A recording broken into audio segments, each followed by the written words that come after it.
ഈ വീഡിയോയുടെ പ്രധാനപ്പെട്ട റെഫറൻസ് ചരിത്രകാരനായ ഡോക്ടർ കെ.എൻ. ഗണേഷ് എഴുതിയ the process of state formation in Travancore എന്ന പ്രബന്ധമാണ്. 88 റെഫറൻസുകൾ ഉപയോഗിച്ചിട്ടാണ് അദ്ദേഹം ഈ പ്രബന്ധം എഴുതിയിരിക്കുന്നത്. അതിനു പുറമെ പി. ശങ്കുണ്ണി മേനോൻ രചിച്ച ദ ഹിസ്റ്ററി ഓഫ് ട്രാവൻകൂറും ഉപയോഗിച്ചിട്ടുണ്ട്. കേരള ചരിത്രം പൂർണ്ണമായി വിവരിക്കുന്ന വീഡിയോ സീരീസിൻ്റെ 3ാമത്തെ അധ്യായമാണ് ഇത്. ഇത് ആരംഭിക്കുന്നത് 2ാം ചേര ഡൈനാസ്റ്റിയുടെ ഒടുക്കത്തിന് ശേഷമുള്ള കാലഘട്ടമാണ്. അതായത് ഏതാണ്ട് 800 വർഷങ്ങൾക്ക് മുൻപുള്ള ചരിത്രമാണ്. ഈ വീഡിയോയുടെ ആദ്യത്തെ കുറച്ച് ഭാഗം കുറച്ച് ലാഗായിട്ട് നിങ്ങൾക്ക് തോന്നിയേക്കാം. ആ കാലഘട്ടത്തിലെ സാമൂഹികമായിട്ടുള്ള അവസ്ഥയെക്കുറിച്ചാണ് പറയുന്നത്. അതിനുശേഷമാണ് യഥാർത്ഥ പടയോട്ടം ആരംഭിക്കുന്നത്. പക്ഷേ സാമൂഹികമായിട്ടുള്ള ആ അവസ്ഥ മനസ്സിലാക്കിയാൽ മാത്രമേ പിന്നീടുള്ള കാര്യങ്ങളിലേക്ക് നിങ്ങൾക്ക് കൂടുതൽ ആഴത്തിൽ എത്തിച്ചേരാൻ സാധിക്കുകയുള്ളൂ. ഈ ചരിത്രം ആരംഭിക്കുന്നത് വേണാട് എന്ന് പറയുന്ന ഒരു പ്രദേശത്ത് നിന്നാണ്. അന്ന് കേരളത്തിൽ നിരവധി നാടുകളാണ് ഉള്ളത്. ആ നാടുകളിൽ വെച്ച് തന്നെ ഏറ്റവും ശക്തമായിട്ടുള്ള നാട് വേണാടാണ്. 2ാം ചേര ഡൈനാസ്റ്റിയിൽ രാജാവി എന്ന് പറയുന്ന ഒരു കോൺസെപ്റ്റ് ഉണ്ട്. പക്ഷേ ഈ ഘട്ടത്തിലേക്ക് വരുമ്പോൾ രാജാവ് എന്ന് പറയുന്ന ഒരു കോൺസെപ്റ്റ് ഇല്ല. ഒരു വലിയ രാജ്യവുമില്ല. ഒരുപാട് നാട്ടുരാജ്യങ്ങൾ ചേർന്നുണ്ടായിരിക്കുന്ന കുറേയധികം പ്രദേശങ്ങൾ മാത്രമാണ്. മുൻപുണ്ടായിരുന്ന ചേര ഡൈനാസ്റ്റിയിലെ പിൻതലമുറക്കാരാണ് വേണാട് കൊട്ടാരത്തിൽ ഉണ്ടായിരുന്നതെന്ന് പറയുന്ന ചില ചരിത്രകാരന്മാരുണ്ട്. പക്ഷേ അതങ്ങനെയാണ് എന്ന് ഉറപ്പിക്കുന്ന തരത്തിലുള്ള തെളിവുകളൊന്നും നമുക്ക് ലഭ്യമായിട്ടില്ല.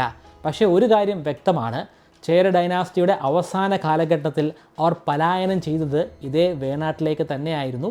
പക്ഷേ പിന്നെ കുറേയധികം വർഷങ്ങൾ കൊണ്ട് ഒരുപാട് മാറ്റങ്ങൾ വേണാട്ടിൽ സംഭവിച്ചിട്ടുണ്ട്. വേണാടിൻ്റെ ചരിത്രം നമ്മൾ പരിശോധിക്കുകയാണെങ്കിൽ ചില ലേഖനങ്ങളിലൊക്കെ വേണാട് ചേരനാടിൻ്റെ ഒരു ഭാഗമായിരുന്നു എന്ന് കാണാം. അതേസമയം മറ്റ് ചില ഗ്രന്ഥങ്ങളിലൊക്കെ പറയുന്നത് ആയനാടിൻ്റെ ഒരു ഭാഗമായിരുന്നു എന്നാണ്. നമുക്ക് ഇതിൽ നിന്നും അനുമാനിക്കാൻ സാധിക്കുന്ന കാര്യം വേണാട് ചില സന്ദർഭങ്ങളിൽ അല്ലെങ്കിൽ ചില കാലഘട്ടങ്ങളിലൊക്കെ ചേരനാടിൻ്റെ ഭാഗമായിരുന്നു. മറ്റു ചില കാലഘട്ടങ്ങളിലൊക്കെ അത് ആയനാടിൻ്റെ ഭാഗവുമായിരുന്നു. കാരണം അത് അതിർത്തി ഭാഗമാണ്. എല്ലായ്പ്പോഴും അവിടെ യുദ്ധം സംഭവിച്ചുകൊണ്ട് തന്നെ ഇരിക്കുകയുമാണ്. കഴിഞ്ഞ എപ്പിസോഡിൽ പറഞ്ഞതാണ് നാടിനെക്കുറിച്ചും നാട്ടുവാഴികളെക്കുറിച്ചും. ചേര രാജ്യം കുറേയധികം നാടുകളായിട്ട് ഡിവൈഡ് ചെയ്യപ്പെട്ടിരിക്കുകയായിരുന്നു. ഓരോ നാടും ഭരിക്കുന്നത് നാടുവാഴികളാണ്. ചേര സാമ്രാജ്യം തന്നെ ഇല്ലാതെ ആയപ്പോൾ പിന്നെ അവശേഷിച്ചത് ഈ നാടും നാടുവാഴികളുമാണ്. നാടുവാഴികൾ ശക്തരായിട്ട് മാറുകയായിരുന്നു. അതുകൊണ്ട് തന്നെ നമുക്ക് പറയാൻ കഴിയുന്നത് വേണാട് അപ്രകാരമുള്ള ഒരു നാടായിരുന്നു എന്നാണ്.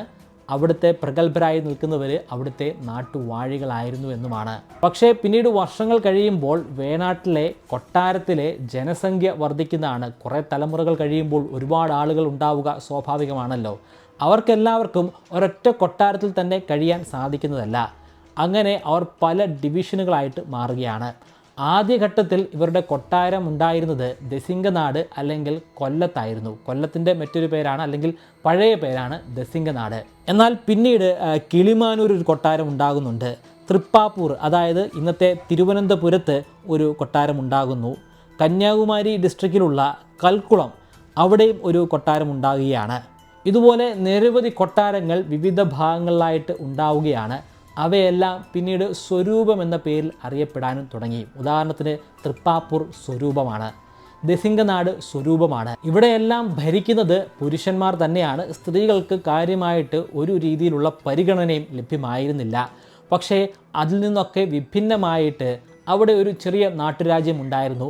അതാണ് ആറ്റിങ്ങൽ നാട്ടുരാജ്യം. അവിടെ ഭരിച്ചിരുന്നത് പുരുഷന്മാരായിരുന്നില്ല, ആറ്റിങ്ങൽ റാണിയാണ്. ആറ്റിങ്ങൽ സ്വയംഭരണമുള്ള ഒരു രാജ്യമാണെങ്കിൽ പോലും ആ രാജ്യം ശരിക്കും തൃപ്പാപ്പൂരിൻ്റെ, അതായത് തിരുവനന്തപുരത്തിൻ്റെ അണ്ടറിൽ വരുന്ന ഒരു രാജ്യം മാത്രമാണ്. അത് തൃപ്പാപ്പൂരിൻ്റെ തായ് വഴിയാണ്. ഓരോ സ്വരൂപത്തിനും അല്ലെങ്കിൽ ഓരോ നാട്ടുരാജ്യത്തിനും തായ് വഴികളുണ്ട്. അതായത് അമ്മ വീടെന്ന് നമുക്ക് പറയാം. ആ കാലഘട്ടത്തിൽ മരുമക്കത്തായമായിരുന്നു നിലവിലുണ്ടായിരുന്നത്. ഒരു യുവരാജാവ് ഒരു സ്ത്രീയെ വിവാഹം ചെയ്തു കഴിഞ്ഞാൽ ആ സ്ത്രീയെ അയാളുടെ കൊട്ടാരത്തിലേക്ക് കൊണ്ടുവരികയായിരുന്നില്ല. വിവാഹം ചെയ്തതിന് ശേഷം കുറേ കാലം അവിടെ തന്നെ, അതായത് ആ സ്ത്രീയുടെ കൊട്ടാരത്തിൽ തന്നെ കഴിയുന്നതാണ്. ആ സ്ത്രീയുടെ കൊട്ടാരം അല്ലെങ്കിൽ വീടിനെയാണ് തായ് വഴി എന്ന പേര് കൊണ്ട് വിശേഷിപ്പിക്കുന്നത്. ഇടയ്ക്കൊക്കെ അവിടെ സന്ദർശിക്കും, അതിനുശേഷം അയാളുടെ കൊട്ടാരത്തിലേക്ക് തന്നെ മടങ്ങി വരുന്നതാണ്. അത്തരത്തിൽ നിരവധി തായ് വഴികളുണ്ട്. ആ തായ് വഴികളൊക്കെ തന്നെ ഭരിക്കുന്നത് അവിടുത്തെ മൂപ്പരായിരിക്കും, അതായത് ഏറ്റവും പ്രായമുള്ള വ്യക്തിയായിരിക്കും. അത് സ്ത്രീ ആയിരിക്കുകയില്ല. ആറ്റിങ്ങൽ മാത്രമാണ് അതിനൊരു അപവാദമായി മാറിയിട്ടുള്ളത്. ബാക്കിയുള്ളിടത്തെല്ലാം തന്നെ അമ്മാവന്മാർ എന്ന് പറയുന്ന പുരുഷന്മാരായിരിക്കും. അതായത് അവിടെയുള്ള സ്ത്രീകളുടെ മൂത്ത ജ്യേഷ്ഠനായിരിക്കും അവിടെ ഭരിക്കുന്നത്. കാരണം അവിടെ അവർ കല്യാണം കഴിച്ച ഭർത്താവിന് പ്രാധാന്യമില്ല.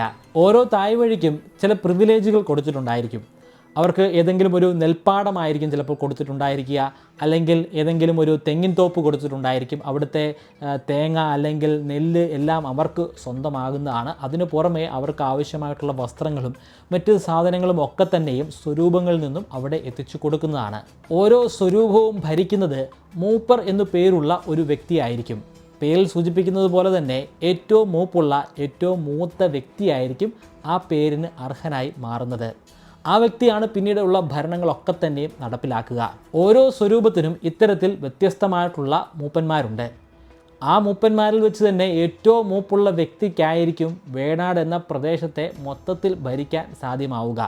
മൊത്തത്തിൽ ഭരിക്കുക എന്ന് പറയുമ്പോൾ പോലും ശരിക്കും ഒരു രാജാവിൻ്റെ നിലയിലേക്കൊന്നും എത്തപ്പെടാറില്ല. മൂപ്പരെന്ന് പറയുമ്പോൾ കൃത്യം മൂത്ത വ്യക്തിയെ തന്നെ തിരഞ്ഞെടുക്കുകയില്ല. അതിലും ഒരുപാട് കോൺഫ്ലിക്ട്സ് ഉണ്ടാകുന്നതാണ്. മൂപ്പൻ സ്ഥാനവും മരുമക്കത്തായം അനുസരിച്ചാണ് കൊടുത്തിരുന്നത്. മുൻപുണ്ടായിരുന്ന മൂപ്പൻ്റെ മൂത്ത മരുമകനായിരിക്കും അടുത്ത മൂപ്പൻ.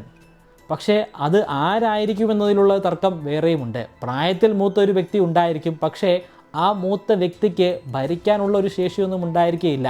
ശരിക്കും ഒന്ന് സംസാരിക്കാൻ പോലുമുള്ള ശേഷി ഉണ്ടായിരിക്കുകയില്ല. അങ്ങനെ വരുമ്പോൾ പിന്നെയും തർക്കമായി മാറും. അതിൽ തന്നെ താഴെയുള്ള ആളുകൾക്ക് ചിലപ്പോൾ ആ അധികാരം കവർന്നെടുക്കാൻ സാധ്യമാകാറുണ്ട്. ഒരു സ്വരൂപത്തിലെ മൂപ്പൻ മറ്റൊരു സ്വരൂപത്തിലെ മൂപ്പനെ പോലും നിർണ്ണയിക്കാറുണ്ട്. മുൻപുണ്ടായിരുന്ന മൂപ്പൻ മരിച്ചു പോകുമ്പോൾ മറ്റൊരു സ്വരൂപത്തിലെ മൂപ്പൻ പറയും, ഇന്ന വ്യക്തിയാണ് അടുത്ത മൂപ്പൻ, അയാളെ മാത്രമേ എനിക്ക് മൂപ്പനായിട്ട് കാണാൻ സാധിക്കുകയുള്ളൂ എന്ന്. അത് ആ വ്യക്തിയുടെ ഒരു സെൽഫിഷ്നെസ് തന്നെയാണ്. കാരണം മൊത്തത്തിലുള്ള വേണാടിൻ്റെ അധികാരം നേടിയെടുക്കാൻ വേണ്ടി ചില സമയങ്ങളിലൊക്കെ മൂപ്പ് കുറഞ്ഞിട്ടുള്ള ആളുകളെ മൂപ്പനായിട്ട് ചൂണ്ടിക്കാണിക്കാറുണ്ട്.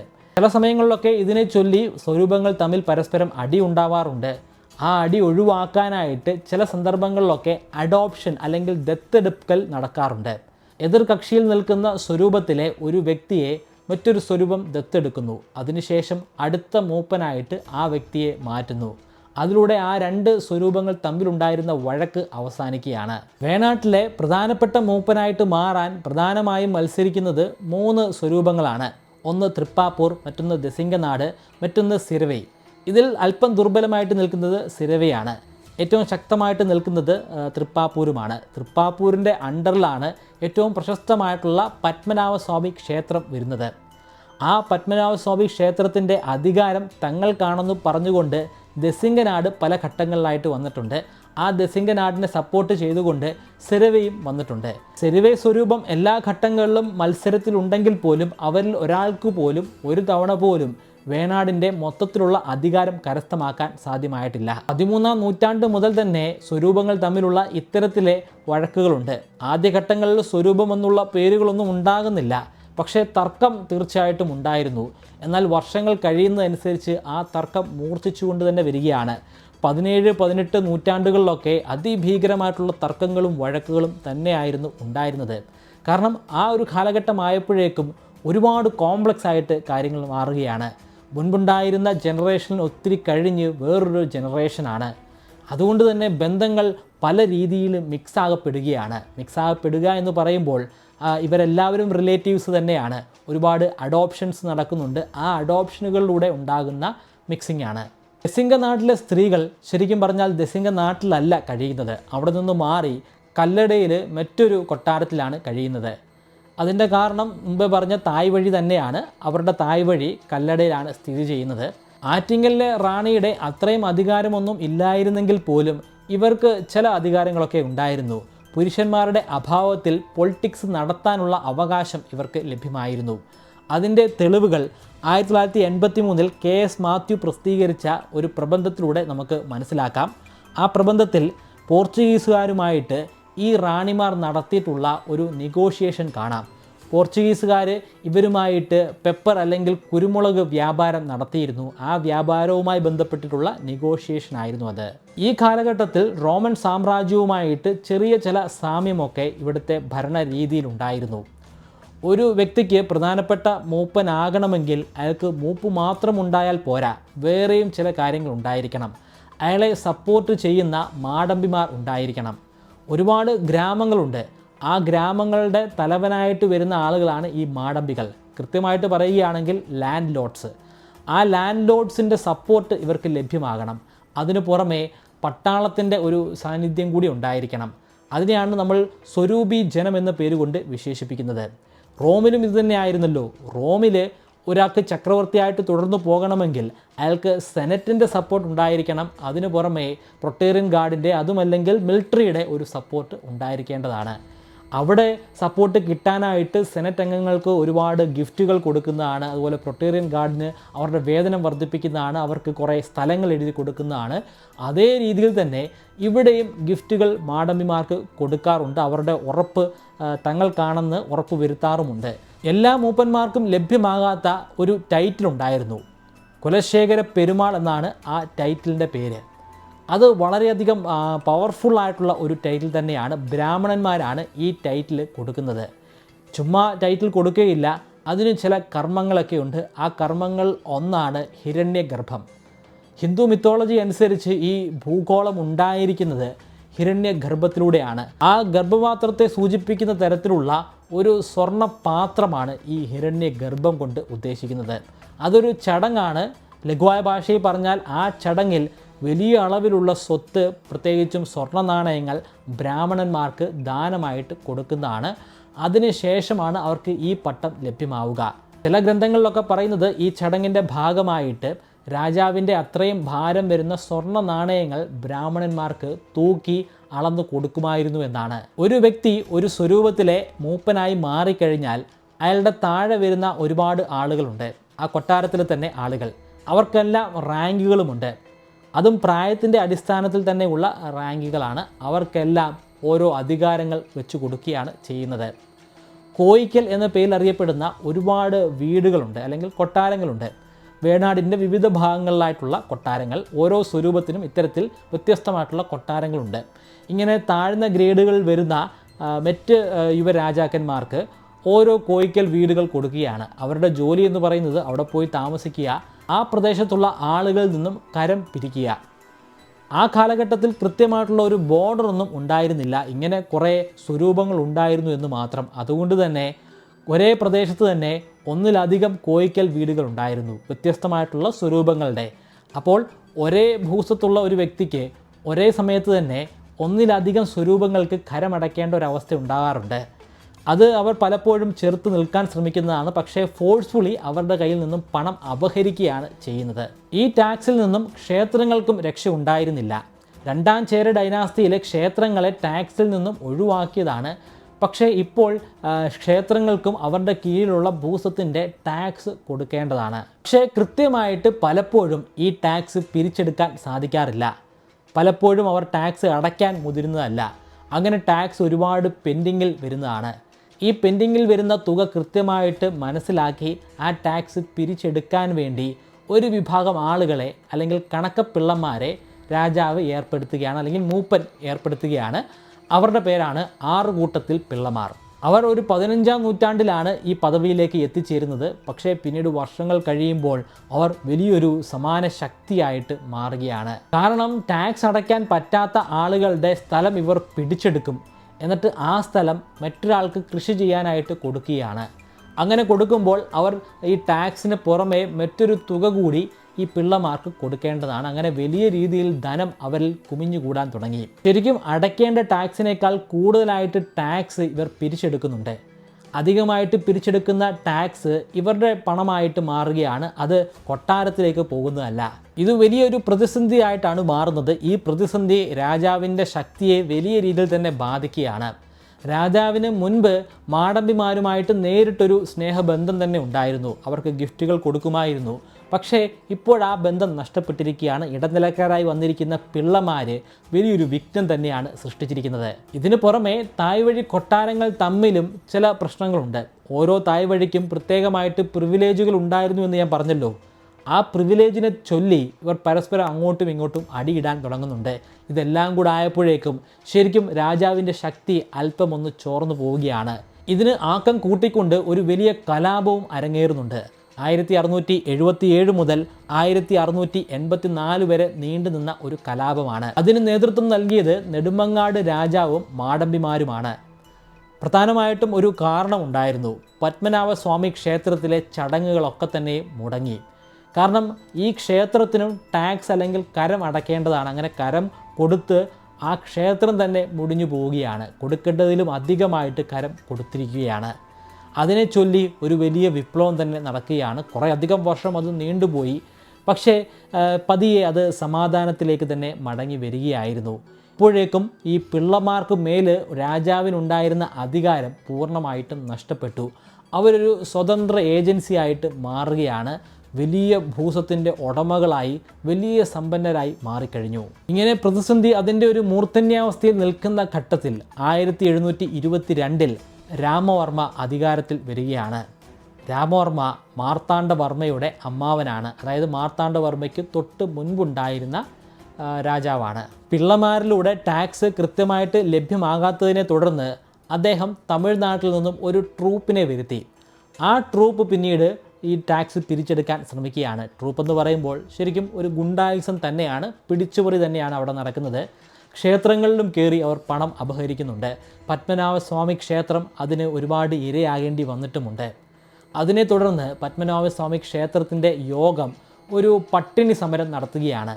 അവർ നിരാഹാരം കടന്നു. അവർക്ക് നഷ്ടപ്പെട്ടിട്ടുള്ള പണം തിരികെ തരിക. അതിനു പുറമെ മുമ്പ് നടന്നിട്ടുള്ള കലാപം നടന്ന കാലഘട്ടത്തെക്കുറിച്ചാണ് പറയുന്നത്. മോശമായിട്ടുള്ള പെരുമാറ്റത്തിനൊക്കെ പ്രായശ്ചിത്തമായിട്ട് ഒരു തുക രാജാവ് ക്ഷേത്രത്തിന് നൽകേണ്ടതുമാണ്. പക്ഷേ അത് നൽകാൻ രാമവർമ്മ കൂട്ടാക്കിയിരുന്നില്ല. ക്ഷേത്രവുമായിട്ടുള്ള ബന്ധം കൂടി ഇവിടെ നഷ്ടമാവുകയാണ്. രാമവർമ്മയുടെ ആ ചെയ്തികൾ കാരണം തന്നെ കൂടുതൽ ദുർബലനായിട്ട് രാജാവ് മാറുകയാണ്. പക്ഷേ രാമവർമ്മയ്ക്ക് അധികം നാൾ ഭരിക്കാൻ സാധ്യമായില്ല. 1729 അദ്ദേഹം മരണമടഞ്ഞു. മരണമടഞ്ഞാൽ മരുമക്കത്തായം അനുസരിച്ച് അടുത്ത രാജാവായിട്ട് വരേണ്ടത് അടുത്ത പ്രധാന മൂപ്പൻ മാർത്താണ്ഡവർമ്മയാണ്. പക്ഷേ രാമവർമ്മയ്ക്ക് 2 ആൺമക്കൾ ഉണ്ടായിരുന്നു, രാമൻ തമ്പിയും പത്മനാഭൻ തമ്പിയും. 2 പേർക്കും മാർത്താണ്ഡവർമ്മയോട് വലിയ താല്പര്യമൊന്നും ഉണ്ടായിരുന്നില്ല. അവർക്ക് മരുമക്കത്തായ സമ്പ്രദായത്തോട് തന്നെ എതിർപ്പായിരുന്നു. എങ്ങനെയെങ്കിലും മാർത്താണ്ഡവർമ്മയെ താഴെ ഇറക്കണം, അതിന് മറ്റൊരു മാർഗവുമില്ല, അയാളെ കൊന്നുകളയണം. അതിനുവേണ്ടി ഒരു സൈന്യം തന്നെ അവർക്ക് ആവശ്യമായിരുന്നു. തമിഴ്നാട്ടിലെ മധുരയിലുണ്ടായിരുന്ന അഴകപ്പ മുതലിയാറിൻ്റെ സൈന്യത്തിന് പണം കൊടുത്ത് അവരെ ഇവിടേക്ക് കൊണ്ടുവരുന്നുണ്ട്. അഴകപ്പ മുതലിയാർ ശക്തനായിട്ടുള്ള ഒരു യുദ്ധ നേതാവ് തന്നെയായിരുന്നു. അയാൾക്കെതിരെ വിജയിക്കുക പ്രയാസമായിട്ടുള്ളൊരു കാര്യവുമാണ്. പക്ഷേ മാർത്താണ്ഡവർമ്മയ്ക്ക് ഈ ഘട്ടത്തിൽ സൈന്യം ഒന്നും തന്നെ ഉണ്ടായിരുന്നില്ല. മാടമ്പിമാരൊക്കെ തന്നെയും അയാൾക്ക് എതിരെയായിരുന്നു. കാരണം മുമ്പുണ്ടായിരുന്ന രാജാക്കന്മാരോട് ആ മാടമ്പിമാർക്ക് വലിയ കൂറൊന്നും ഉണ്ടായിരുന്നില്ല. മാർത്താണ്ഡവർമ്മയ്ക്കും ഈ അവസ്ഥ തന്നെയാണ് ഉണ്ടായത്. പക്ഷേ വെറുതെ കയ്യും കെട്ടി നോക്കി നിൽക്കാൻ സാധിക്കുകയില്ലല്ലോ. തമിഴ്നാട്ടിൽ നിന്നും ആ സൈന്യം എത്തുന്നതിന് മുൻപ് തന്നെ ഇവിടെ കുറച്ചുകൂടെ ശക്തമായിട്ടുള്ള ഒരു സൈന്യത്തെ ഉണ്ടാക്കിയെടുക്കണം. മാർത്താണ്ഡവർമ്മ രാജാവ് ആയതുകൊണ്ട് തന്നെ അയാളുടെ പക്കൽ ധാരാളമായിട്ട് പണമുണ്ട്. ആ പണം മുടക്കി തമിഴ്നാട്ടിൽ നിന്ന് തന്നെ ഒരു വലിയ കുതിരപ്പടയെ അയാൾ സ്വന്തമാക്കുകയാണ്. അതിനു പുറമെ കരൈക്കാറിൽ നിന്നും ചിറയൻകീഴിൽ നിന്നും സൈന്യത്തെ അയാൾ ഉണ്ടാക്കിയെടുക്കുന്നുണ്ട്. പിന്നെ 2 സമുദായങ്ങൾ അദ്ദേഹത്തോടൊപ്പം തന്നെ നിൽക്കുകയാണ്, ചാന്നാർ വിഭാഗവും നാടാർ വിഭാഗവും.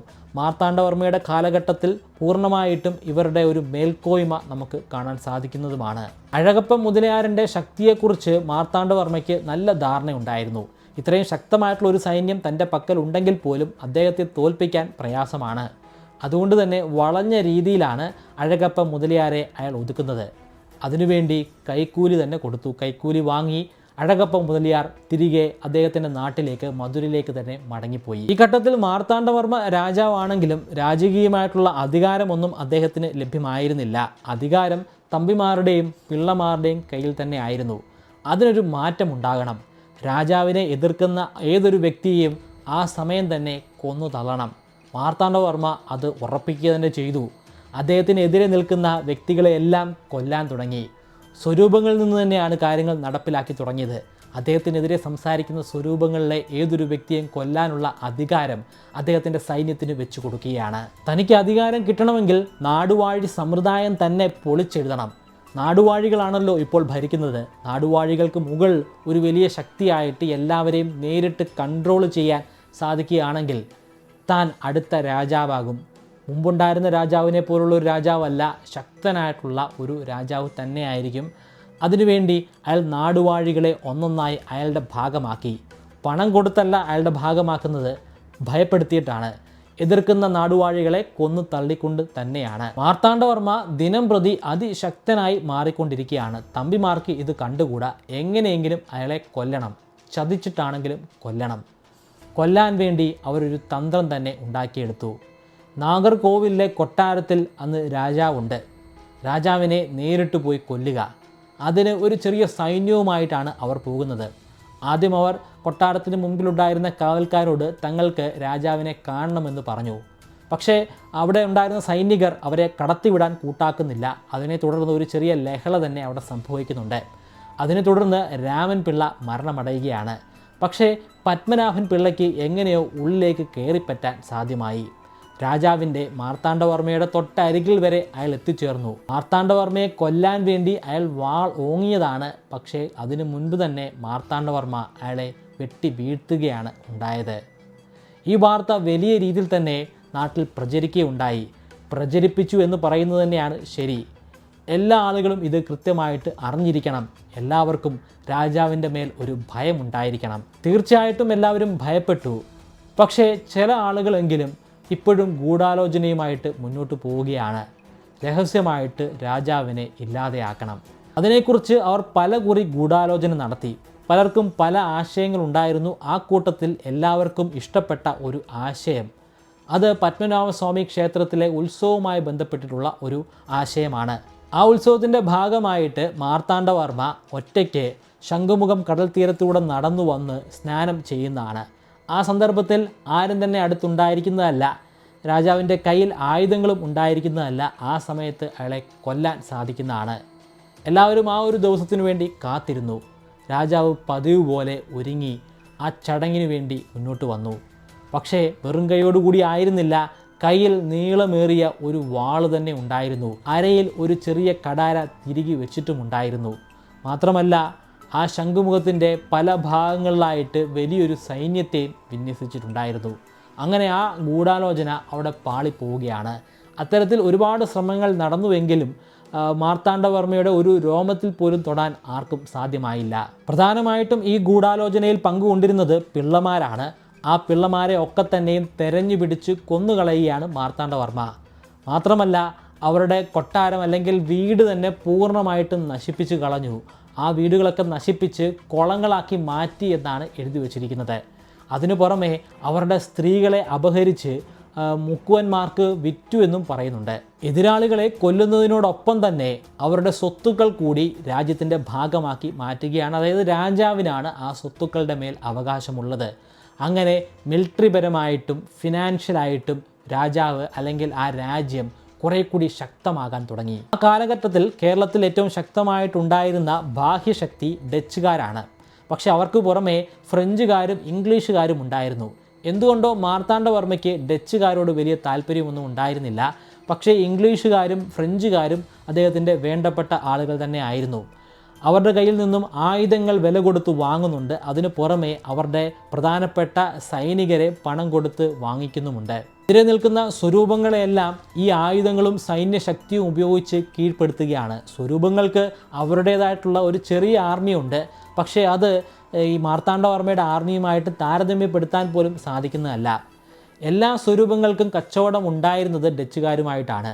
ഇങ്ങനെ സ്വരൂപങ്ങളെയെല്ലാം കീഴടക്കാൻ തുടങ്ങിയോടുകൂടി ഡച്ചുകാർക്ക് ഉണ്ടായിരുന്ന ആ മേൽക്കോയ്മ നഷ്ടപ്പെടുകയാണ് ചെയ്യുന്നത്.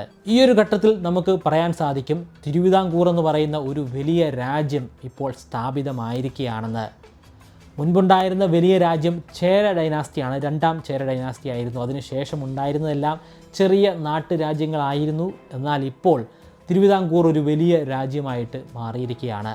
ഈ കാലഘട്ടത്തിൽ ദസിംഗനാട് അല്ലെങ്കിൽ കൊല്ലം ഭരിച്ചിരുന്നത് ഉണ്ണി കേരളവർമ്മയായിരുന്നു. അദ്ദേഹത്തിൻ്റെ ആഗ്രഹം മാർത്താണ്ഡവർമ്മയെ ഇല്ലാതെയാക്കി അടുത്ത ചക്രവർത്തിയായി മാറുക എന്നതായിരുന്നു. അതിനുവേണ്ടി അദ്ദേഹം ആദ്യം ഉന്നയിക്കുന്ന വാദം ഈ തിരുവിതാംകൂറിൻ്റെ അല്ലെങ്കിൽ തൃപ്പാപ്പൂരിൻ്റെ നല്ലൊരു ഭാഗം എനിക്ക് അവകാശപ്പെട്ടതാണ്, അതെനിക്ക് തരേണ്ടതാണെന്ന് പറയുകയായിരുന്നു. മാത്രമല്ല അയാൾ കായംകുളം രാജാവുമായിട്ട് ഒരു കരാർ അല്ലെങ്കിൽ ഒരു അലയൻസ് ഉണ്ടാക്കിയെടുക്കുകയാണ്. കായംകുളം രാജാവുമായിട്ട് കൂടുതൽ ബന്ധമുണ്ടാകാൻ വേണ്ടി കായംകുളം കൊട്ടാരത്തിലെ ഒരു യുവരാജാവിനെ ദത്തെടുക്കുകയും ചെയ്യുന്നുണ്ട്. ഉണ്ണി കേരളവർമ്മയ്ക്ക് എന്തെങ്കിലും സംഭവിക്കുകയാണെങ്കിൽ അടുത്ത മൂപ്പരായി മാറാൻ പോകുന്നത് ഈ അഡോപ്റ്റഡ് സണ്ണാണ്. അതോടുകൂടി കായംകുളം രാജ്യവും കൊല്ലം രാജ്യവും ഒരുപോലെ പ്രവർത്തിക്കാൻ തുടങ്ങിയാണ്. മാർത്താണ്ഡവർമ്മ അപകടം മണത്തു. അദ്ദേഹം ഒരു വലിയ സൈന്യത്തെ അവിടേക്ക് അയക്കുകയുണ്ടായി. ദളവ അറുമുഖൻ പിള്ളയുടെ കീഴിലുള്ള ഒരു വലിയ സൈന്യമായിരുന്നു. ആ സൈന്യം കൊല്ലത്തെത്തി അവിടെ ഉണ്ടായിരുന്ന ഉണ്ണി കേരളവർമ്മയെ കീഴടക്കുകയും ചെയ്തു. ആ പ്രദേശം ഇപ്പോൾ തൃപ്പാപ്പൂരിൻ്റെ ഭാഗമായി മാറി. ഉണ്ണി കേരളവർമ്മയെ തൃപ്പാപ്പൂരിലേക്ക് കൊണ്ടുവരികയും അയാളെ തടവിലാക്കുകയും ചെയ്തു. കായംകുളം രാജാവിന് മനസ്സിലായി അടുത്തത് തന്നെയായിരിക്കും ലക്ഷ്യം വെക്കാൻ പോകുന്നതെന്ന്. അതുകൊണ്ട് തന്നെ ഒട്ടും സമയം കളയാതെ അയാൾ കൊച്ചി രാജ്യത്തേക്ക് പോയി അവിടുത്തെ രാജാവിനെ നേരിട്ട് കണ്ടു. എങ്ങനെയെങ്കിലും രക്ഷിക്കണമെന്ന് അഭ്യർത്ഥിച്ചു. കൊച്ചി രാജാവ് വേണ്ട സഹായം ചെയ്തു തരാമെന്ന് പറയുന്നുണ്ട്. എപ്പോൾ വേണമെങ്കിലും മാർത്താണ്ഡവർമ്മ കായംകുളത്തെ ആക്രമിക്കാം. ആ ഒരു സാഹചര്യമാണ് നിലനിൽക്കുന്നത്. ആ സന്ദർഭത്തിൽ ഉണ്ണി കേരളവർമ്മ ജയിൽ ചാടുകയാണ്. അയാളുടെ കൊല്ലം ദേശത്തേക്ക് മടങ്ങിപ്പോവുകയാണ് ഉണ്ടായത്. കൊല്ലം ദേശത്ത് അയാളെ സപ്പോർട്ട് ചെയ്യാനായിട്ട് ഡച്ചുകാരും ഉണ്ടായിരുന്നു. വീണ്ടും ശക്തമായിട്ടുള്ള ഒരു യുദ്ധത്തിന് തുടക്കം കുറിക്കാൻ പോവുകയാണ് കൊല്ലം. പക്ഷേ ഈ സന്ദർഭത്തിൽ മാർത്താണ്ഡവർമ്മ കൊല്ലത്തെ ആക്രമിക്കാതെ നെടുമങ്ങാടും കൊട്ടാരക്കര സ്വരൂപവും കീഴ്പ്പെടുത്തുകയാണ് ഉണ്ടായത്. ഈ രണ്ട് സ്വരൂപങ്ങളും കൊല്ലം രാജാവിനെയും കായംകുളം രാജാവിനെയും പല രീതിയിലും സഹായിച്ചു എന്നുള്ള ഒരു തോന്നലിൻ്റെ അടിസ്ഥാനത്തിലായിരുന്നു ആ യുദ്ധം. അധികം സമയം കളയാതെ മാർത്താണ്ഡവർമ്മ രാമയ്യനെയും അദ്ദേഹത്തിൻ്റെ കീഴിലുള്ള സൈന്യത്തെയും കൊല്ലത്തേക്ക് അയക്കുകയാണ്. പക്ഷേ അവിടെ ഉണ്ടായിരുന്ന അച്യുത വാര്യരുടെ സൈന്യത്തോട് കൊമ്പ് കോർക്കാൻ സാധിക്കാതെ അവർ പരാജയപ്പെട്ട് പോവുകയാണ് ഉണ്ടായത്. അതിനെ തുടർന്ന് മാർത്താണ്ഡവർമ്മ ഇംഗ്ലീഷുകാരും ഫ്രഞ്ചുകാരുമായിട്ട് ഒരു വലിയ ചർച്ച തന്നെ നടത്തി. ചർച്ചയുടെ ഭാഗമായിട്ട് ഒരു നല്ല സൈന്യത്തെ മാർത്താണ്ഡവർമ്മയ്ക്ക് സ്വന്തമാക്കാൻ സാധിച്ചു. ആയുധങ്ങളും കരസ്ഥമാക്കുന്നുണ്ട്. പിന്നീട് ശക്തമായിട്ടുള്ള ഒരു യുദ്ധം തന്നെയാണ് അരങ്ങേറിയത്. ആ യുദ്ധത്തിൽ കായംകുളം രാജാവും ഉണ്ണി കേരളവർമ്മയും മരണമടയുകയാണ്. അതിനുശേഷം കൊല്ലവും കായംകുളവും ഒരൊറ്റ രാജ്യമായിട്ട് മാറുകയാണ്. മുൻപ് കേരളവർമ്മ അഡോപ്റ്റ് ചെയ്തിട്ടുള്ള കായംകുളത്തെ യുവരാജാവാണ് അടുത്ത രാജാവായിട്ട് മാറുന്നത്. 1738 സിലോണിൽ നിന്നും ഡച്ച് ഗവർണറായ വാൻ ഇൻഹോഗ് തിരുവിതാംകൂറിലേക്ക് വരികയാണ്. വരാൻ പ്രധാനമായിട്ടും ഒരു കാരണമുണ്ട്. വലിയ രീതിയിലുള്ളൊരു വ്യാപാര ബന്ധമാണ് തിരുവിതാംകൂറുമായിട്ട് അല്ലെങ്കിൽ ആ നാട്ടുരാജ്യങ്ങളുമായിട്ട് ഉണ്ടാക്കിയെടുത്തിരുന്നത്. പക്ഷേ അതിൽ വലിയ കോട്ടം സംഭവിച്ചിരിക്കുന്നു. സത്യാവസ്ഥ എന്താണെന്ന് മനസ്സിലാക്കാൻ വേണ്ടിയായിരുന്നു ആ വരവ്. അവിടെ എത്തിക്കഴിഞ്ഞപ്പോഴാണ് അയാൾ ഞെട്ടിക്കുന്ന വാർത്ത അയാൾക്ക് മനസ്സിലാക്കാൻ സാധ്യമായത്. ഇപ്പോൾ ഈ പ്രദേശം തിരുവിതാംകൂർ എന്ന് പറയുന്ന ഒരു വലിയ രാജ്യമായിട്ട് മാറിയിട്ടുണ്ട്. മാത്രമല്ല അവിടുത്തെ രാജാവായ മാർത്താണ്ഡവർമ്മയ്ക്ക് ഡച്ചുകാരെ കണ്ടുകൂടാ. അവരുമായിട്ടുള്ള വ്യാപാരമെല്ലാം അവസാനിപ്പിച്ചിരിക്കുകയാണ്. മാത്രമല്ല ഡച്ചുകാരുടെ ശത്രുക്കളായിട്ടുള്ള ഇംഗ്ലീഷുകാരും ഫ്രഞ്ചുകാരും ഇപ്പോൾ മാർത്താണ്ഡവർമ്മയുടെ അടുത്ത സുഹൃത്തുക്കളാണ്. അവരുമായിട്ടാണ് വ്യാപാരം നടപ്പിലാക്കുന്നത്. എത്രയും പെട്ടെന്ന് തന്നെ ഒരു യുദ്ധം നടത്തണം. ആ വിവരങ്ങളൊക്കെ തന്നെയും ചൂണ്ടിക്കാണിച്ചുകൊണ്ട് അദ്ദേഹം ഒരു സന്ദേശം അദ്ദേഹത്തിൻ്റെ രാജ്യമായിട്ടുള്ള ഡച്ചിലേക്ക് കൊടുത്തു വിടുന്നുണ്ട്. പക്ഷേ പോസിറ്റീവായിട്ടുള്ളൊരു റെസ്പോൺസ് അല്ല ലഭ്യമാകുന്നത്. ഇപ്പോൾ വലിയ രീതിയിലുള്ള ഫിനാൻഷ്യൽ ക്രൈസിസ് ആണ്. അതുകൊണ്ട് തന്നെ കൂടുതൽ സൈന്യത്തെയോ പണത്തെയോ അവിടെ എത്തിക്കാൻ സാധിക്കുന്നതല്ല. സിലോണിലും കേരളത്തിലുമായിട്ടുള്ള സൈന്യം ഉപയോഗിച്ച് വേണമെങ്കിൽ ആ സന്ദർഭത്തിൽ വാൻ ഇൻഹോഗിന് ഒരു യുദ്ധം നടത്താമായിരുന്നു. പക്ഷേ ഡച്ചിൽ നിന്നുമുള്ള ഒരു റെസ്പോൺസ് കിട്ടുന്ന സമയം കൊണ്ട് അദ്ദേഹം അവിടുത്തെ ഒരു ബാക്ക്ഗ്രൗണ്ട് പഠിച്ചിട്ടുണ്ടായിരുന്നു. പഠിച്ചെടുത്തോളം അത്ര ശുഭലക്ഷണമൊന്നുമല്ല. മാർത്താണ്ഡവർമ്മ ശക്തനാണ്. അയാളുടെ പക്കൽ ശക്തമായിട്ടുള്ള ഒരു സൈന്യവുമുണ്ട്. എന്തായാലും ഒരു സന്ധി സംഭാഷണത്തിൽ ഏർപ്പെടാം. അതിലൂടെ കാര്യങ്ങൾ നേടിയെടുക്കാൻ സാധിക്കുകയുള്ളൂ. പക്ഷേ താനൊരു ഡച്ചുകാരനാണെന്നുള്ള ഒരു അഹങ്കാരം അയാൾക്കുണ്ടായിരുന്നു. ആ അഹങ്കാരത്തോടു കൂടി തന്നെയായിരുന്നു ആ സന്ധി സംഭാഷണങ്ങൾ നടന്നത്. സന്ധി സംഭാഷണം എന്നൊന്നും പറയാൻ സാധിക്കുകയില്ല. അതൊരു ഓർഡറിൻ്റെ സ്വരത്തിലാണ് മാർത്താണ്ഡവർമ്മയ്ക്ക് കേൾക്കാൻ സാധ്യമായത്. ഇലയെടുത്ത് സ്വരൂപവുമായിട്ട് ഡച്ചുകാർക്ക് വലിയ വ്യാപാര ബന്ധം തന്നെയാണ് ഉണ്ടായിരുന്നത്. 1738 അവിടുത്തെ വലിയ മൂപ്പൻ മരണമടയുകയുണ്ടായി. അതിനുശേഷം ആ ഒരു സ്ഥാനത്തേക്ക് വരേണ്ടത് ഇലയിടത്തെ റാണിയാണ്. പക്ഷേ റാണിയെ അധികാരമേൽക്കാൻ അനുവദിക്കാതെ മാർത്താണ്ഡവർമ്മ അവിടുത്തെ അധികാരം സ്വയം ഏറ്റെടുക്കുകയാണ് ഉണ്ടായത്. അതിന് യുദ്ധമൊന്നും നടത്തേണ്ടി വന്നില്ല. അദ്ദേഹത്തിന് എതിരിടാൻ പറ്റുന്ന ഒരു സൈന്യം അവർക്ക് ഉണ്ടായിരുന്നതുമില്ല. ഇതിനെതിരെയാണ് ഡച്ചുകാർ ആ മീറ്റിങ്ങിൽ സംസാരിച്ചത്. എത്രയും പെട്ടെന്ന് ഇലയിടത്ത് സ്വരൂപത്തിന് അവരുടെ അധികാരം തിരികെ കൊടുക്കുക, റാണിയെ അടുത്ത രാജാവായിട്ട് വാഴിക്കുക. പക്ഷേ മാർത്താണ്ഡവർമ്മ അത് അംഗീകരിച്ചു കൊടുത്തില്ല.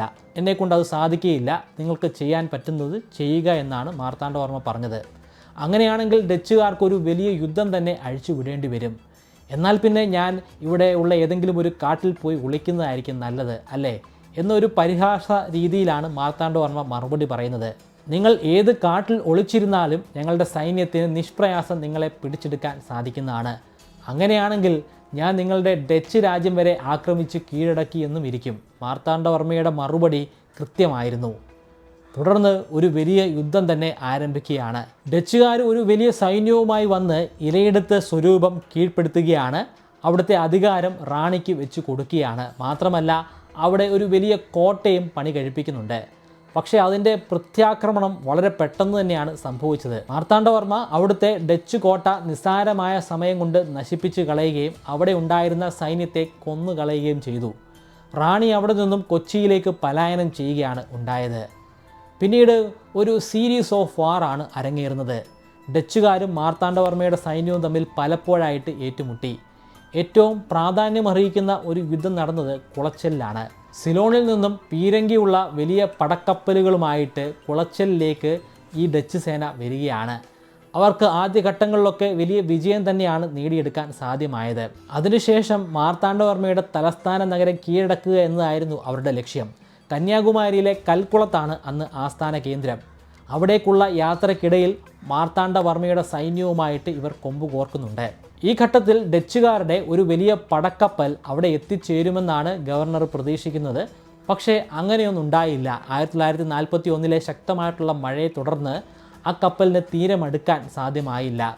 അത് ഡച്ചുകാരെ സംബന്ധിച്ചിടത്തോളം വലിയൊരു തിരിച്ചടി തന്നെയായിരുന്നു. പക്ഷേ അതിനെല്ലാം ഉപരിയായിട്ട് അവർ തമ്മിലുണ്ടായ യുദ്ധത്തിനിടയിൽ തിരുവിതാംകൂറിൻ്റെ സൈന്യത്തിന് അവരുടെ പടക്കോപ്പുകൾ സൂക്ഷിച്ചിരുന്ന അറ പൂർണ്ണമായിട്ടും കത്തിച്ച് ചാമ്പലാക്കാൻ സാധ്യമായി.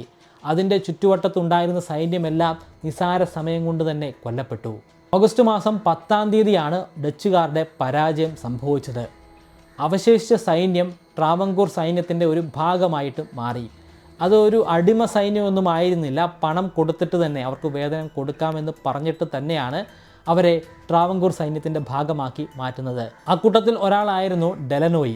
അദ്ദേഹം പിന്നീട് തിരുവിതാംകൂറിൻ്റെ പടത്തലവനായിട്ട് മാറുന്നുണ്ട്. ഇന്ത്യൻ ചരിത്രത്തിൽ തന്നെ ആദ്യത്തെ സംഭവമായിരുന്നു ഈ കീഴടങ്ങൽ. ആദ്യമായിട്ട് ഒരു യൂറോപ്യൻ ശക്തിയെ, ഒരു രാജ്യത്തെ കീഴ്പ്പെടുത്തിയ രാജാവായിട്ട് മാർത്താണ്ഡവർമ്മ മാറി. പക്ഷേ മാർത്താണ്ഡവർമ്മയ്ക്ക് അതുകൊണ്ടൊന്നും കാര്യങ്ങൾ മതിയാക്കാൻ സാധിക്കുമായിരുന്നില്ല. അദ്ദേഹത്തിന് ഒരു വലിയ ഭൂഭാഗം തന്നെ വെട്ടിപ്പിടിക്കേണ്ടതായിട്ടുണ്ട്. അദ്ദേഹത്തിൻ്റെ അടുത്ത ലക്ഷ്യം കൊല്ലവും കായംകുളവുമാണ്. ഇപ്പോൾ കൊല്ലവും കായംകുളവും ഒരൊറ്റ രാജ്യമാണ്. 6000-ഓളം വരുന്ന ഒരു വലിയ സൈന്യവുമായിട്ട് കായംകുളത്തെ ആക്രമിക്കാൻ അവർ തയ്യാറെടുത്തു. കായംകുളത്തെ സപ്പോർട്ട് ചെയ്തുകൊണ്ട് ഡച്ചുകാരും ഉണ്ടായിരുന്നു. പക്ഷേ ആ യുദ്ധത്തിൽ തിരുവിതാംകൂറിന് വിജയിക്കാൻ സാധ്യമായില്ല. വിജയിച്ചില്ല എന്ന് മാത്രമല്ല, കായംകുളത്തിൻ്റെ സൈന്യത്തിന് അവിടെ നിന്നും പടപൊരുതി കിളിമാനൂർ വരെ എത്തിച്ചേരാനും കിളിമാനൂർ കൊട്ടാരം കീഴ്പ്പെടുത്താനും സാധ്യമായി. അതിൻ്റെ പ്രത്യാക്രമണവുമായിട്ട് മാർത്താണ്ഡവർമ്മ ഒരു കുതിരപ്പടയാണ് അവിടേക്ക് അയക്കുന്നത്. കുതിരപ്പടയ്ക്ക് കൊട്ടാരം തിരിച്ചു പിടിക്കാൻ സാധ്യമായി. കായംകുളത്തെ രാജാവിന് അധികം നാൾ ഈ യുദ്ധം കൊണ്ടുപോകുന്നതിൽ വലിയ താല്പര്യമൊന്നും ഉണ്ടായിരുന്നില്ല. മാർത്താണ്ഡവർമ്മ കുറേ കൂടെ ശക്തനാണെന്ന് അദ്ദേഹത്തിന് മനസ്സിലായി. അതിനെ തുടർന്ന് കായംകുളത്തിന് അടുത്തുള്ള മാന്നാർ എന്ന സ്ഥലത്ത് വെച്ച് അവർ ഒരു ഉടമ്പടി ഉണ്ടാക്കിയാണ്, ഒരു പീസ് ട്രീറ്റി ഉണ്ടാക്കിയാണ്.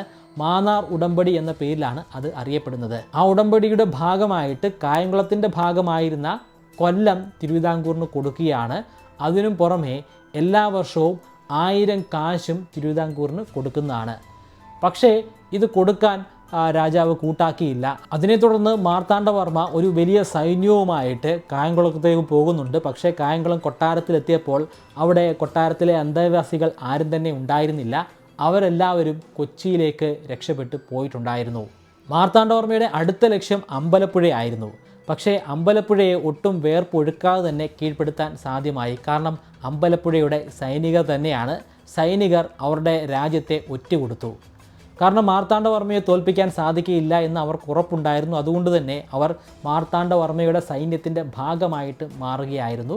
അമ്പലപ്പുഴയും മാർത്താണ്ഡവർമ്മയുടെ കീഴിലായി. ഇനി അവശേഷിക്കുന്നത് അവിടെ നിന്നും അല്പം കിഴക്കോട്ട് മാറിയുള്ള മറ്റൊരു പ്രദേശമാണ്. തെക്കൻകൂർ എന്ന പേരിലാണ് ആ പ്രദേശം അറിയപ്പെടുന്നത്. ഇന്നത്തെ തിരുവല്ല, ചങ്ങനാശ്ശേരി, ചെങ്ങന്നൂരൊക്കെ ചേരുന്ന ഒരു വലിയ പ്രദേശമാണ്. വളരെ ദുർബലമായിട്ടുള്ള ഒരു സൈന്യം മാത്രമായിരുന്നു അവർക്കുണ്ടായിരുന്നത്. അതുകൊണ്ട് തന്നെ യുദ്ധമൊന്നും ചെയ്യാതെ തന്നെ അവരെ കീഴ്പ്പെടുത്താൻ മാർത്താണ്ഡവർമ്മയ്ക്ക് സാധ്യമാകുന്നുണ്ട്.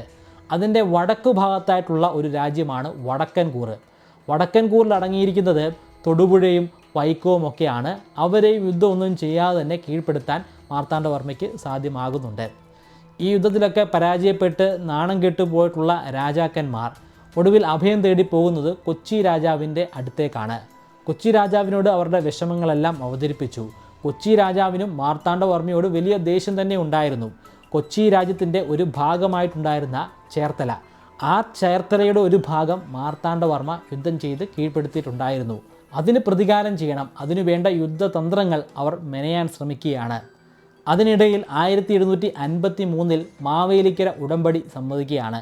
എല്ലാ യുദ്ധത്തിലും പരാജയപ്പെട്ട ഡച്ചുകാർ തിരുവിതാംകൂറുമായിട്ടുണ്ടാക്കുന്ന ഒരു സമാധാന ട്രീറ്റിയാണ്. അതനുസരിച്ച് ഡച്ചുകാർ ഇനി ഒരിക്കലും കേരളത്തിലുള്ള ഒരു സ്വരൂപവുമായിട്ട് അല്ലെങ്കിൽ ഒരു നാട്ടുരാജ്യവുമായിട്ട് ഒരു രീതിയിലുള്ള ബന്ധവും പുലർത്തുന്നതല്ല, പൂർണ്ണമായിട്ടും അവിടെ നിന്നും വിട്ടു നിൽക്കുന്നതാണ്. ഡച്ചുകാരുടെ കേരളത്തിലെ ഒരു കനത്ത പരാജയമായിരുന്നു ഇത് ഇന്ത്യൻ ചരിത്രത്തിൽ തന്നെ വളരെയധികം വേറിട്ട് നിൽക്കുന്ന ഒരു ചരിത്ര ഭാഗമാണ്. ഈ പീസ് ട്രീറ്റി എല്ലാം കഴിഞ്ഞതിന് ശേഷം കൊച്ചി രാജാവിൻ്റെ സൈന്യവും തോറ്റുപോയിട്ടുള്ള രാജാക്കന്മാരുടെ ചെറിയ സൈന്യവും ചേർന്ന് അമ്പലപ്പുഴയിലേക്ക് ആക്രമണം അഴിച്ചുവിടുകയാണ്. അവിടുത്തെ പുറക്കോട്ട് ഒരു യുദ്ധം ആരംഭിക്കുകയാണ്. ആദ്യം അവിടെ യുദ്ധത്തിനായിട്ട് എത്തിച്ചേർന്നത് കൊച്ചി രാജാവിൻ്റെ സേന തന്നെയാണ്. അതിനുശേഷമാണ് മാർത്താണ്ഡവർമ്മയുടെ സേന അവിടെ എത്തിച്ചേരുന്നത്. യുദ്ധത്തിൽ കൊച്ചിക്ക് കനത്ത നാശനഷ്ടം തന്നെയാണ് ഉണ്ടായത്. അതിനു പുറമെ ചേർത്തലയുടെ അവശേഷിച്ച ഭാഗം കൂടി കീഴ്പ്പെടുത്താൻ മാർത്താണ്ഡവർമ്മയ്ക്ക് സാധ്യമായി. ചേർത്തല പൂർണ്ണമായിട്ടും മാർത്താണ്ഡവർമ്മയുടെ അണ്ടറിലായി മാറി. കൊച്ചി രാജാവിന് കാര്യങ്ങളുടെ ഗതി മനസ്സിലായി. മാർത്താണ്ഡവർമ്മ ചില്ലറക്കാരനല്ല, ഇങ്ങനെ വിട്ടുകഴിഞ്ഞാൽ അദ്ദേഹം കൊച്ചിയെയും കീഴ്പ്പെടുത്തുന്നതാണ്. അതുകൊണ്ട് തന്നെ ഒരു സമാധാന ഉടമ്പടി ഉണ്ടാക്കിയെടുക്കുകയാണ്.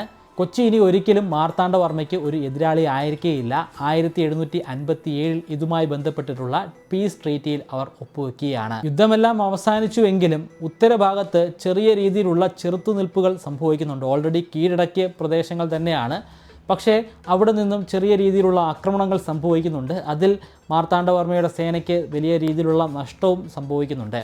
അത്രയും വലിയൊരു പ്രദേശം ഭരിച്ചിരുന്നുവെങ്കിൽ പോലും വികസന കാര്യങ്ങൾക്കൊക്കെ പ്രാധാന്യം കൊടുത്തിരുന്നത് അദ്ദേഹത്തിൻ്റെ തൃപ്പാപ്പൂരുള്ള ആളുകൾക്ക് വേണ്ടി മാത്രമായിരുന്നു. ഉത്തരഭാഗത്തെ അദ്ദേഹം കാര്യമായിട്ടൊന്നും ഗവനിച്ചിരുന്നില്ല. അവിടെ നിന്ന് ടാക്സ് പിരിക്കാൻ അദ്ദേഹം മറക്കുന്നുമില്ല. മാർത്താണ്ഡവർമ്മയുടെ ഭാഗത്തു നിന്നും വളരെ പ്രാധാന്യമർഹിക്കുന്ന ഒരു സംഭവം പിന്നീടാണ് ഉണ്ടാകുന്നത്. അതാണ് തൃപ്പടിദാനം. അതായത് തിരുവിതാംകൂർ എന്ന് പറയുന്ന ആ ഒരു വലിയ രാജ്യത്തെ പത്മനാഭസ്വാമി ക്ഷേത്രത്തിൻ്റെ രാജ്യമായിട്ട് എഴുതി കൊടുക്കുകയാണ്. അതായത് പത്മനാഭൻ്റെ ദാസന്മാരായിട്ട് ഇനി അദ്ദേഹം മുതലുള്ള രാജാക്കന്മാർ മാറുകയാണ്. അതൊരു വലിയ തന്ത്രം തന്നെയാണ്. എത്രയോ വർഷങ്ങൾക്ക് മുമ്പുള്ളൊരു കാലഘട്ടമാണെന്ന് ചിന്തിച്ച് നോക്കണം. ആ കാലഘട്ടത്തിലെ ആളുകളുടെ ചിന്താശേഷി എപ്രകാരമായിരുന്നു. അവർ വലിയ രീതിയിൽ വിശ്വാസങ്ങൾക്ക് പ്രാധാന്യം കൊടുത്തിരുന്നതാണ്. തിരുവിതാംകൂർ ഇപ്പോൾ ആരുടെ രാജ്യമാണ്? മാർത്താണ്ഡവർമ്മയുടെ അല്ല. മാർത്താണ്ഡവർമ്മ വെറും ഒരു ദാസൻ മാത്രമാണ്. സാക്ഷാൽ പത്മനാഭൻ്റെ രാജ്യമാണ്. ശ്രീപത്മനാഭൻ്റെ രാജ്യത്തെ ആക്രമിക്കാൻ ഏതൊരു രാജാവും ഒന്ന് ഭയക്കുന്നതാണ്. കാരണം ആ രാജാക്കന്മാർ ഹിന്ദുമത വിശ്വാസിയാണ്. ഈ സന്ദർഭത്തിലാണ് പത്മനാഭസ്വാമി ക്ഷേത്രം പുതുക്കി പണിയുന്നത്. ആ ക്ഷേത്രത്തിൻ്റെ ഏറ്റവും പ്രാധാന്യമർഹിക്കുന്ന കെട്ടിട ഭാഗമായിട്ടുള്ള കിഴക്കേ ഗോപുരം, ആ കിഴക്കേ ഗോപുരത്തിന് 7 നിലകളാണുള്ളത്. അതിലെ 5 നിലകൾ പണിയുന്നത് മാർത്താണ്ഡവർമ്മയുടെ കാലഘട്ടത്തിലാണ്. അവിടുത്തെ റിച്വൽസ് അല്ലെങ്കിൽ ആരാധന രീതിയിലൊക്കെ വലിയ രീതിയിലുള്ള മാറ്റങ്ങൾ മാർത്താണ്ഡവർമ്മ നടത്തുന്നുണ്ട്. ഇപ്പോഴും പത്മനാഭ ക്ഷേത്രത്തിൽ നടത്തുന്ന പല ആചാരങ്ങളും മാർത്താണ്ഡവർമ്മ കൊണ്ടുവന്നിട്ടുള്ള ആചാരങ്ങളാണ്. തിരുവിതാംകൂറിൻ്റെ ആസ്ഥാനം കൽക്കുളമാണെന്ന് പറഞ്ഞല്ലോ. അവിടുത്തെ കൊട്ടാരത്തിൻ്റെ പേര് മാറ്റി പത്മനാഭപുരം പാലസ് എന്നും ആക്കുകയാണ്. മാർത്താണ്ഡവർമ്മയുമായിട്ട് ഏറ്റവും അടുപ്പം ഉണ്ടായിരുന്ന അദ്ദേഹത്തിൻ്റെ ശക്തി കേന്ദ്രമായിരുന്ന രാമയ്യൻ ധവള 1756 മരണമടയുകയാണ്. അത് മാർത്താണ്ഡവർമ്മയെ വലിയ രീതിയിൽ തന്നെ തളർത്തുന്നുണ്ട്. അതുവരെ ശാരീരികമായിട്ടും മാനസികമായിട്ടും ശക്തനായിരുന്ന മാർത്താണ്ഡവർമ്മ ഒരു ദുർബലനായിട്ട് മാറുകയാണ്. എല്ലായ്പ്പോഴും അദ്ദേഹത്തിന് ഓരോ രീതിയിലുള്ള അസുഖങ്ങൾ ഉണ്ടായിരിക്കുന്നതാണ്. അതിനു പുറമെ മാനസികമായിട്ടും അദ്ദേഹം ഒരുപാട് തളർന്നിട്ടുണ്ടായിരുന്നു. മരണം എപ്പോൾ വേണമെങ്കിലും സംഭവിക്കുമെന്ന് ബോധ്യമുണ്ടായിരുന്ന മാർത്താണ്ഡവർമ്മ തൻ്റെ അടുത്ത യുവരാജാവായിട്ടുള്ള രാമവർമ്മയെ തൻ്റെ അറയിലേക്ക് വിളിച്ചു വരുത്തി. ഈ ഒരു സന്ദർഭത്തെ നമുക്ക് അഗസ്ത്യ സീസറിൻ്റെ മരണത്തിന് തൊട്ടു മുമ്പുള്ള സന്ദർഭവുമായിട്ട് ഉപമിക്കാൻ സാധിക്കുന്നതാണ്. അവിടെയും യുവരാജാവിനെ, യുവചക്രവർത്തിയെ അഗസ്ത്യ സീസർ തൻ്റെ അറയിലേക്ക് വിളിച്ചു വരുത്തുന്നുണ്ട്. കുറേ ഉപദേശങ്ങൾ കൊടുക്കാൻ വേണ്ടി തന്നെയാണ്, അതേ രീതിയിലുള്ള ഉപദേശം തന്നെയാണ് ഇവിടെ മാർത്താണ്ഡവർമ്മയും പറഞ്ഞു കൊടുക്കുന്നത്. തൃപ്പടിദാനത്തിൽ ഒരു രീതിയിലുള്ള മാറ്റവും സംഭവിക്കാൻ പാടില്ല, അത് ഈ രാജ്യത്തിൻ്റെ അനിവാര്യമാണ്. മാത്രമല്ല ഈസ്റ്റ് ഇന്ത്യ കമ്പനിയുമായിട്ടുള്ള ബന്ധം അത് ഒരിക്കലും മുറിച്ചു മാറ്റാൻ പാടില്ല. അത് മുറിച്ചു മാറ്റിക്കഴിഞ്ഞാൽ നമ്മുടെ രാജ്യം തന്നെ ഉണ്ടായിരിക്കുന്നതല്ല. അവർ ഇപ്പോൾ ദുർബലരാണെങ്കിൽ പോലും ഭാവിയിൽ ഒരു വലിയ ശക്തിയായിട്ട് തന്നെ മാറുന്നതാണ്. ആ സമയത്തും നമ്മുടെ സുഹൃത്തുക്കളായിട്ട് നമ്മോടൊപ്പം തന്നെ അവർ ഉണ്ടായിരിക്കണം. അങ്ങനെയാണെങ്കിൽ എക്കാലത്തും നമ്മുടെ ഈ രാജ്യം ഇവിടെ ഇപ്രകാരം തന്നെ ഉണ്ടായിരിക്കുന്നതാണ്. ഏതാണ്ട് ഇതേ കാര്യം തന്നെയാണ് റോമൻ ചക്രവർത്തിയായിട്ടുള്ള അഗസ്ത്യ സീസറും പറഞ്ഞത്. റോമൻ സാമ്രാജ്യത്തിൻ്റെ ചരിത്രം പൂർണ്ണമായി വിവരിക്കുന്ന ഒരു വലിയ സീരീസ് തന്നെ ഞാൻ ചെയ്തിട്ടുണ്ട്. അതിൻ്റെ ലിങ്ക് ഞാൻ ഡിസ്ക്രിപ്ഷനിലും ഫസ്റ്റ് കമൻറ്റിലും കൊടുക്കുന്നുണ്ട്.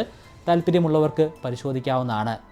1758 തൻ്റെ 53-ാമത്തെ വയസ്സിൽ മാർത്താണ്ഡവർമ്മ മരണമടയുകയാണ്. മാർത്താണ്ഡവർമ്മ അധികാരത്തിലേക്ക് വരുമ്പോൾ തീർത്തും ദുർബലമായിട്ടുണ്ടായിരുന്ന ഒരു ചെറു നാട്ടുരാജ്യം മാത്രമായിരുന്നു തൃപ്പാപ്പൂർ.